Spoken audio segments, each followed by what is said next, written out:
Assalamualaikum warahmatullahi wabarakatuh.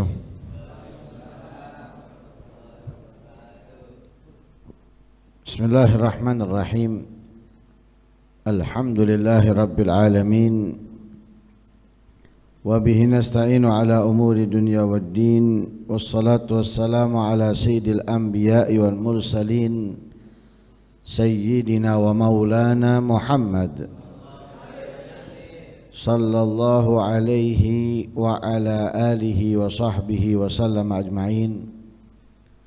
Nawaitu ta'alluma wa ta'alim wa naf'a wal intifa' wal mudhakarata wal tadhkir wal ifadata wal istifadah wal hatha la tamassuki bi kitabillahi wa sunnati rasulihi wa du'a ilal huda wa dilala alal khair ibtigha'a wajhillahi wa mardatihi wa qurbihi wa thawabihi minallahi ta'ala.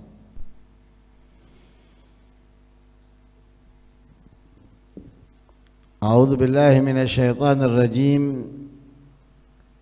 Qad nara taqalluba wajhika fis samai falanwalliyannaka qiblatan tardhaha fawalli wajhaka syatral masjidil haram haitsu ma kuntum fawallu wujuhakum syatrah wa innal ladzina utul kitaba la ya'lamuna annahu al-haqqu min rabbihim wa ma Allahu bighafilin amma ya'malun wa ma Allahu bighafilin amma ta'malun wa la in ataital ladzina utul kitaba bikulli ayatin ma tabi'u qiblatak wa ma anta bitabi'i qiblatahum wa ma ba'dhum bitabi'i qiblata ba'd wa in tabata ahwa'ahum min ba'di ma ja'aka minal ilmi innaka idzal la minadh dhalimin. Qad nara taqalluba wajhika fis sama. Aku benar-benar mengetahui, melihat taqalluba wajhika, selalu wajahmu melihat fis sama, ke langit.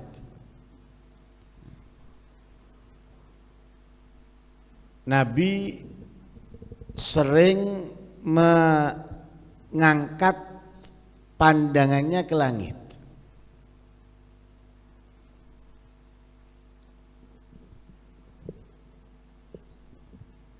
Jadi berulang kali, dikit-dikit ngelihat langit, dikit-dikit ngelihat ke langit.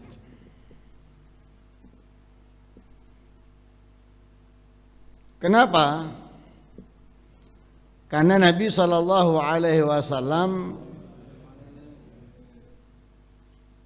sangat menginginkan adanya perpindahan arah kiblat. Sebagaimana menjadi pembahasan kita di pertemuan yang lalu, sangat mengharap dan sangat menginginkan perpindahan arah kiblat dari Baitul Maqdis ke Ka'bah. Pertama, turun perintah sholat, Nabi menjalankannya menghadap ke Ka'bah. Dan itu kiblat dari nenek moyangnya, yaitu Nabi Ibrahim alaihissalam. Setelah Nabi hijrah ke Madinah, diperintahkan oleh Allah Subhanahu wa ta'ala berpindah dari Ka'bah ke Baitul Maqdis. Saat itu menjadi kiblatnya al-Yahud, orang-orang Yahudi. Nah, Baitul Maqdis kiblatnya orang-orang Yahudi saat itu.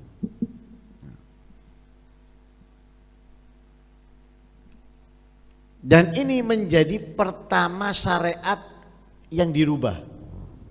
Pertama syariat yang dirubah yaitu perpindahan arah kiblat dari Ka'bah ke Baitul Maqdis.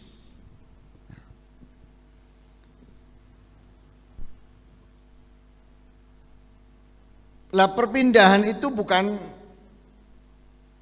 tanpa ada tujuan. Sebagaimana kita ketahui, apapun yang ada di dunia secara umum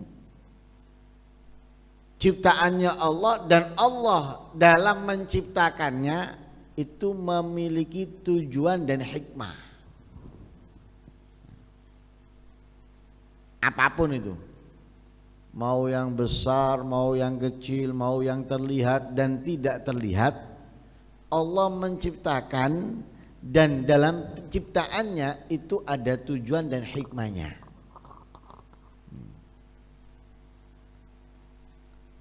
Ada orang yang memahaminya, ada orang yang nggak memahaminya. Beda dengan kita, kalau kita membuat sesuatu terkadang tanpa ada tujuan, dan terkadang pula nggak ada hikmahnya. Bahkan terkadang bukan menguntungkan, justru merugikan. Tapi Allah enggak.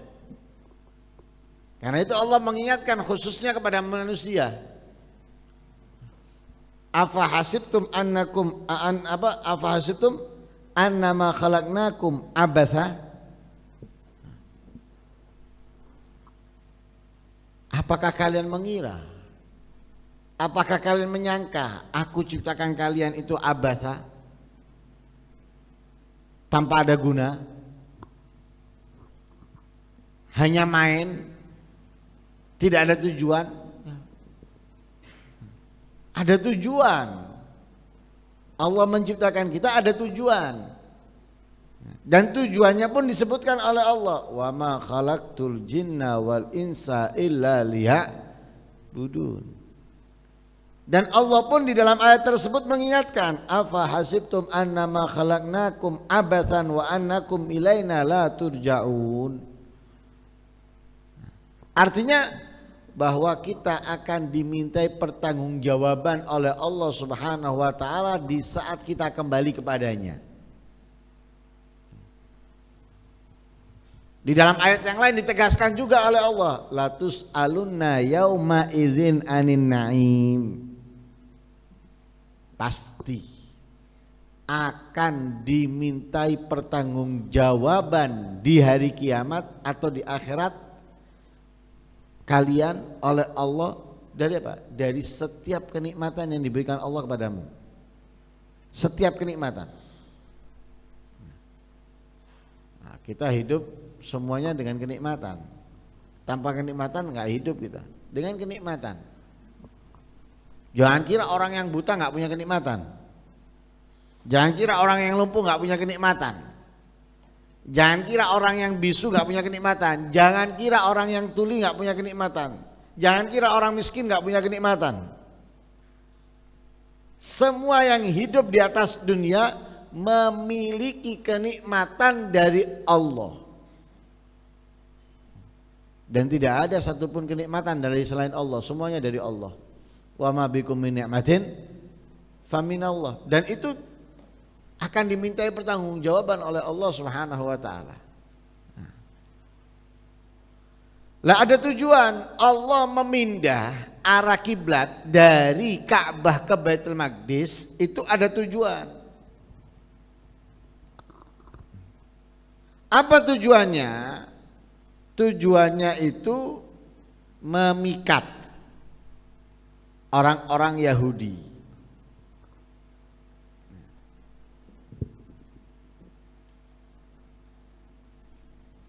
Memikat mereka.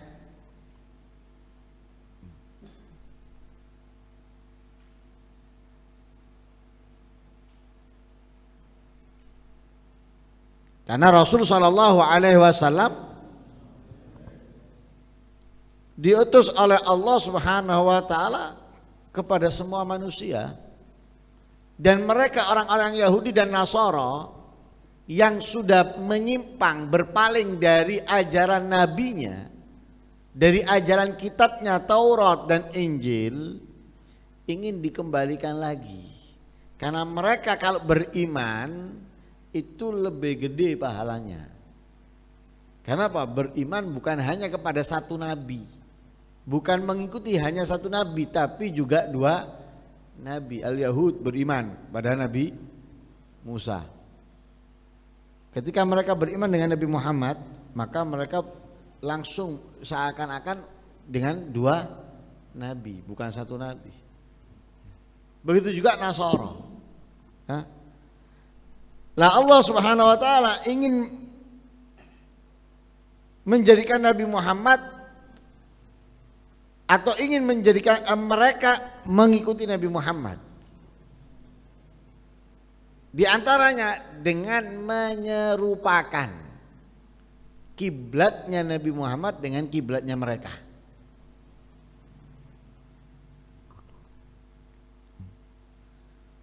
Juga untuk apa? Juga untuk agar orang-orang Yahudi tadi itu mempercayai Nabi Muhammad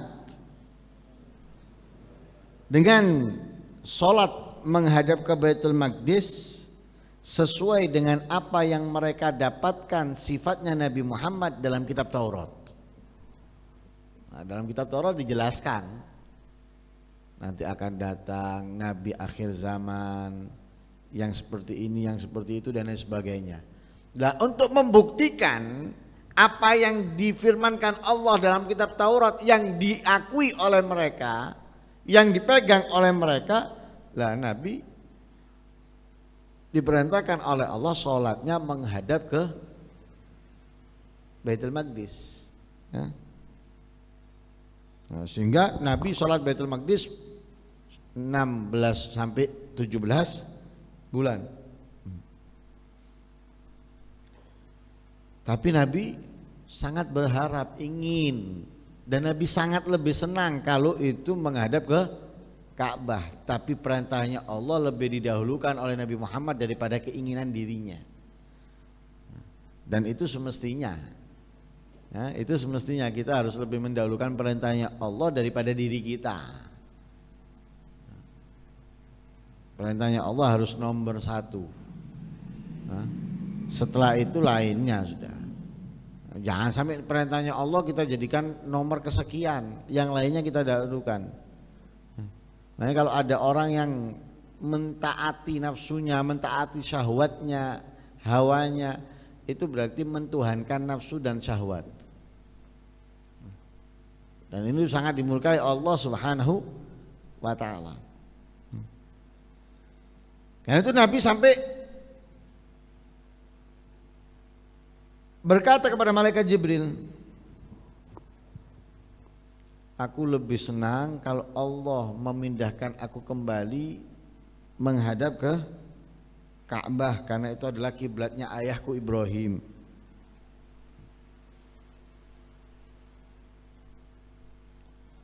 Ada Imam Mujahid mengatakan Nabi kepingin pindah ke Ka'bah bukan karena kiblatnya Nabi Ibrahim,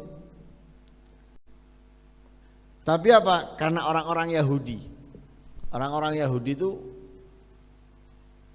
ngomong di antara mereka, Muhammad ini tidak seagama dengan kita, tapi kiblatnya mengikuti kita. Enggak sesuai ini Muhammad ini. Karena itu katanya Imam Mujahid, akhirnya Nabi itu lebih ingin menghadap ke Ka'bah daripada Baitul Maqdis. Tapi ada yang mengatakan enggak, tapi karena keinginannya itu karena Ka'bah adalah kiblatnya Nabi Ibrahim alaihis salam. Sehingga Nabi memerintahkan malaikat Jibril untuk memohon kepada Allah Subhanahu wa ta'ala.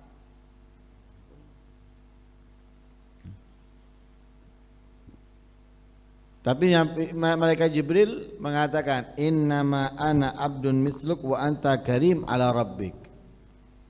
Aku hamba sepertimu, tapi engkau lebih mulia kepada Tuhanmu daripada aku. Fasal anta rabbak fa innaka indallah azza wajal bimakan. Mintalah kamu, mohonlah kamu kepada Tuhanmu Allah, karena sesungguhnya engkau memiliki, ya, kemuliaan, keistimewaan di sisinya. Nah, karena itu Nabi Muhammad selalu melihat ke langit. Qad nara taqalluba wajhika fis sama, selalu melihat ke langit, sering melihat ke langit. Ya. Kenapa? Menanti datangnya Jibril. Menanti datangnya Jibril. Nunggu-nunggu. Lah teko-teko.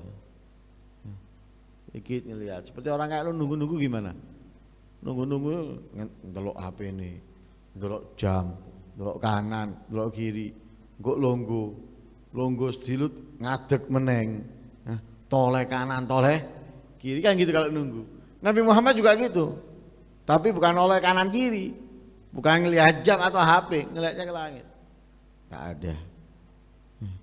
Tinggi lagi ngelihat lagi, ya. Mengharap turunnya wahyu, ya. Malaikat Jibril. Nah, sehingga Allah mengatakan qad nara taqalluba wajhika fis sama. Aku tahu, aku ngerti kamu selalu melihat ke langit. Akhirnya Allah mengatakan apa? Falanuwalliyannaka qiblatan tardhaha. Akan aku pindahkan untukmu kiblat sesuai keinginanmu. Janjinya Allah kepada Nabi Muhammad, falanwalliyannaka qiblatan tardhaha. Ya, akan aku pindahkan kiblat salatmu, ya, ke arah atau ke tempat tardhaha yang kamu senangi. Sehingga Allah perintahkan Nabi Muhammad, fawalli wajhaka syatral masjidil haram. Arahkan arah kiblat salatmu ke Masjidil Haram, yaitu Ka'bah. Wa haitsu ma kuntum fawallu wujuhakum syatrah. Dimanapun kamu berada, ya, baik itu daratan, lautan, di barat ataupun di timur, arahkan, ya, atau arah kiblatmu adalah Masjidil Haram. Dipindah oleh Allah Subhanahu wa ta'ala.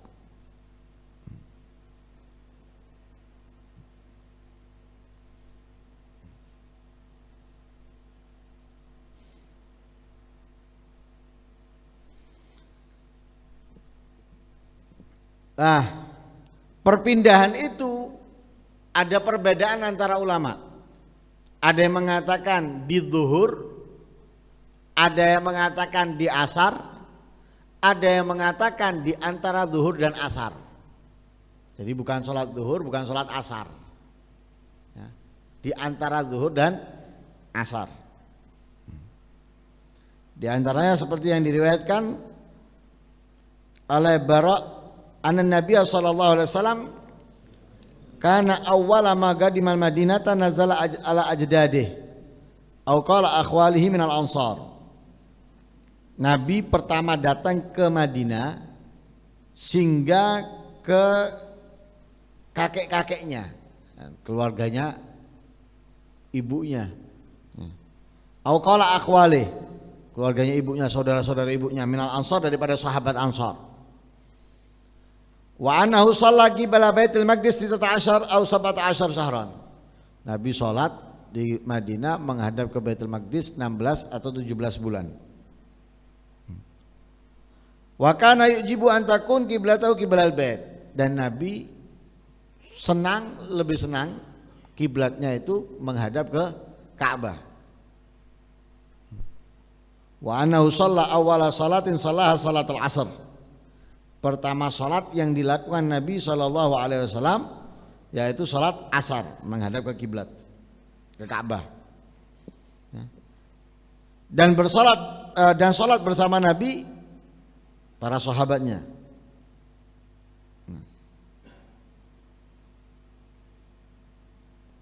Salah satu dari orang-orang yang di tempat itu keluar, yang salat bersama Nabi keluar. Famarra ala ahli Masjid Quba, melalui orang-orang yang biasa salat di Masjid Quba. wahum rakiun. Nah, atau melalui Masjid Quba. Jadi orang yang salat bersama Nabi tadi salat asar, keluar dia melalui Masjid Quba.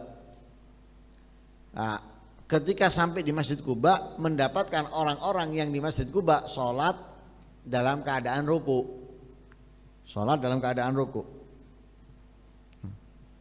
Lalu orang ini ngomong, asyhadu billah laqad shallaitu ma'a Rasulillah sallallahu alaihi wasallam qibala Makkah fadaru kama hum qibalal bait. Katanya orang tersebut, aku bersaksi kepada Allah, katanya bersumpah.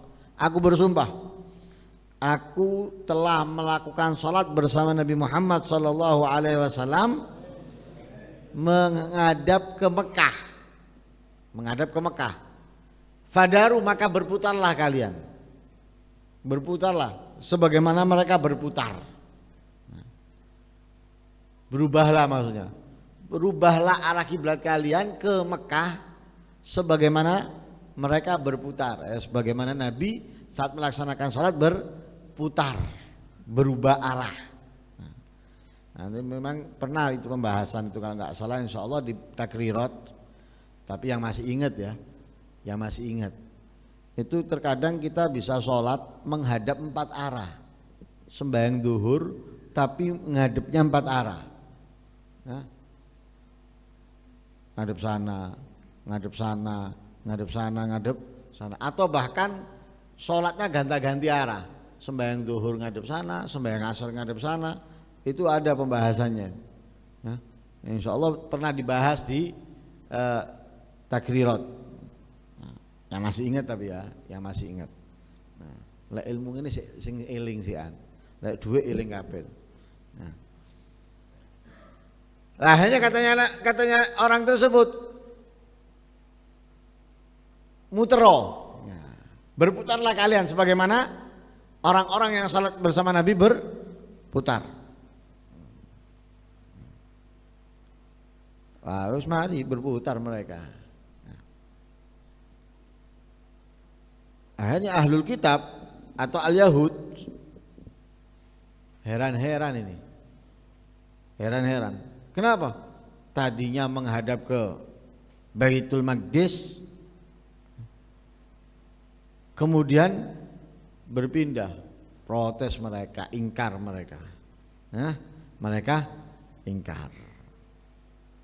Lah perpindahan arah kiblat dari Baitul Maqdis ke Ka'bah itu pada bulan Rajab, ya, bulan Rajab setelah tergelincirnya matahari, yaitu zuhur atau asar, ya, sebagaimana yang sudah kita sampaikan tadi. Jadi seakan perpindahan itu bulan Rajab berarti sebelum peperangan Badar 2 bulan. Nah, peperangan Badar terjadi pada bulan Ramadan. Ya. Ini bisa dikatakan mungkin ya Rajab, Sya'ban, Ramadan. Ada yang mengatakan perpindahan itu Nabi sudah sholat bersama para sahabat di Masjid Bani Salamah 2 rakaat dari sholat duhur, kemudian berubah dari 2 rakaat ini berubah menghadap ke Ka'bah. Jadi berubah, berpindah. Yang orang laki berpindah ke tempatnya perempuan, yang perempuan berpindah ke tempatnya laki. Nah, kan misalnya gini ya. Nah, misalnya gini, ini laki tadinya ngadep sana. Berarti kan laki di depan, perempuan di belakang. Nah, ketika diperintahkan untuk berpindah, muter. Yang laki tadi di sini berpindah di sini, yang perempuan di sini berpindah di sini. Ya. Sehingga masjid itu dinamakan dengan Masjidil Qiblatain. Ya, masjid itu dinamakan dengan Masjid Al-Qiblatain. Nah, sekarang yang dikenal dengan Masjid Al-Qiblatain. Nah, tadinya namanya masjidnya Masjid Bani Salamah. Tapi karena terjadi seperti itu, akhirnya dinamakan dengan Masjid Al-Qiblatain. Ada yang mengatakan terjadinya perpindahan arah kiblat itu di luar sholat. Bukan di sholat zuhur, bukan juga di sholat asar di luar sholat. Adapun ahlu Kuba baru mendapatkan kabar perpindahan arah kiblat itu di sholat subuh. Kalau tadi kan yang sholat bersama Nabi, sholat asar lewat Masjid Kuba mendapatkan mereka dalam keadaan rukuk dikasih tahu. Nah, kalau ada riwayat enggak, penduduk Kuba atau seorang yang biasa sholat di Masjid Kuba itu baru sampai kepada mereka kabar perpindahan arah kiblat subuh. Jadi terjadinya zuhur atau asar, subuh mereka baru dengar. Nah, enggak gampang viral seperti sekarang. Nah, sekarang kan gampang viral ya. Nah, mau dimanapun viral gitu. Sembunyi di bawah kolong viral. Nah, yang jero sumur viral, apalagi yang di luar.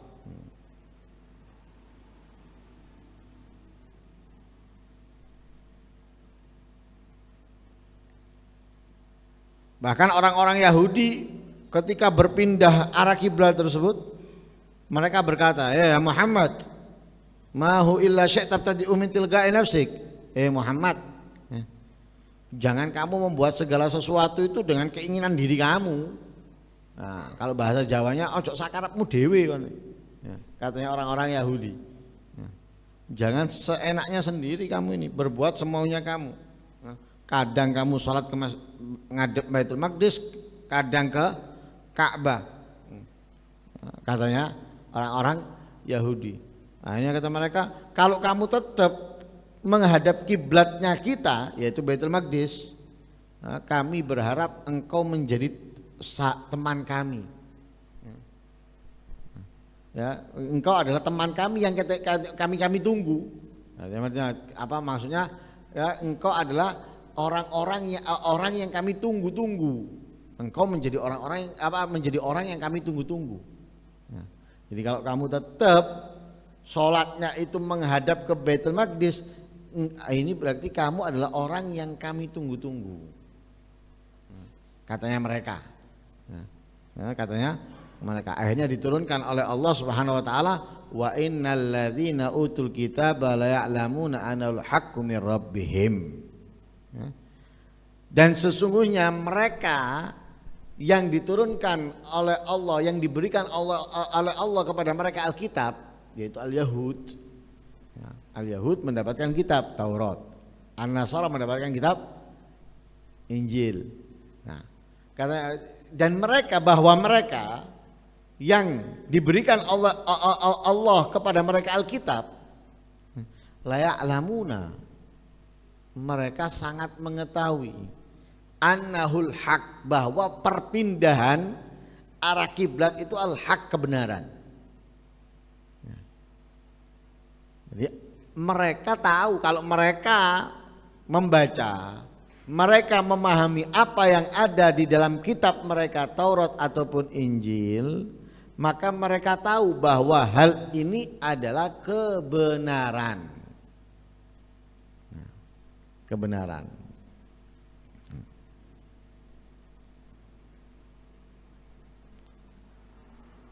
Tapi ini serupa ya dengan keadaan zaman sekarang. Serupa. Kalau mereka tahu, mereka mengerti, memahami ini salah, ini benar, mereka nggak akan memojokkan. Tapi karena mereka mungkin tidak menyadari atau mereka tertipu, sehingga yang benar dikatakan salah, yang salah dikatakan benar, yang sesuai dikatakan ekstrim, yang nggak sesuai dikatakan toleransi. Enak ya? Yang sesuai dengan Al-Quran, dengan hadisnya Nabi, dengan ajaran para ulama salaf dibilang ekstrim, yang keluar dari ajarannya para salaf tidak sesuai dengan ayat Al-Quran ataupun hadisnya Nabi, dengan penafsiran yang sahih, dengan keterangan yang benar, dikatakan toleransi. Jadi tidak mau menyalahkan dirinya bahwa dia benar. Yang ini salah karena ekstrim. Nah, ini sama. Lah mereka ini kalau tahu, katanya Allah yang mengatakan kalau mereka yang diturunkan kepada mereka Alkitab, yang diberikan kepada mereka Alkitab, tahu kalau ini benar. Artinya apa? Membuat Nabi tidak lagi mengharapkan apapun dari mereka. Artinya apa? Nggak bisa diharapkan apapun dari mereka sudah. Apa yang mau diharapkan lagi dari mereka? Nggak ada harapan lagi apapun dari mereka. Nabi mengharapkan keislamannya. Nabi menginginkan mereka beriman, tapi dengan hal seperti itu sudah nggak diharapkan lagi. Kenapa? Allah sudah menjelaskan, mereka tahu. Kalau ini benar, mereka tahu.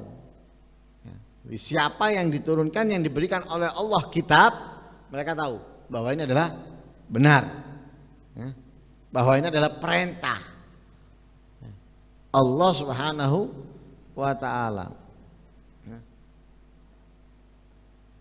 Wa mallahu bighafilin amma ya'malun, atau wa mallahu bighafilin amma ta'malun. Dan Allah tidak akan melupakan amma ta'malun, dari apa-apa yang kalian perbuat, yaitu orang-orang yang beriman. Kalau pakai tak itu berarti Allah tidak akan pernah melupakan yang dilakukan orang-orang yang beriman. Dalam apa? Dalam membalas kebaikan mereka, ketaatan mereka dengan pahala dan ganjaran.